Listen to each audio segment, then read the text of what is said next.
3 ফুটের ডাক্তার ভারতবর্ষের ইতিহাসে সবচেয়ে বেঁটে ডাক্তারিনী। তো আজ থেকে কিছু বছর আগে ইন্ডিয়ার এই ছেলেটাকেই ডাক্তারি পড়তে বাধা দিয়েছিল খোদ মেডিকেল কাউন্সিল অফ ইন্ডিয়া। ছেলেটার নাম গণেশ বারাইয়া। ক্লাস 12-এ তুখোড় রেজাল্ট করার পর গণেশ সিদ্ধান্ত নেন তিনি ডাক্তার হবেন।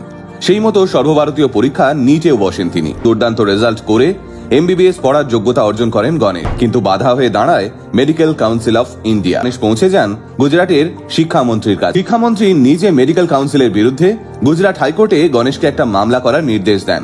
দুর্ভাগ্যজনকভাবে সেই মামলা হেরে যান গণেশ। সে পৌঁছে যায় মহামান্য সুপ্রিম কোর্টে দৌড়গোড়ায়। আর তারপরেই তারা একটা ঐতিহাসিক রায় দেন, যে রায় অনুযায়ী গণেশের এমবিবিএস পড়া এবং ডাক্তার হওয়া দেশের কেউ আটকাতে পারবে না। 2019 সালেই গুজরাটের ভাবনগরের সরকারি মেডিকেল কলেজে ডাক্তারি পড়তে ভর্তি হন গণেশ।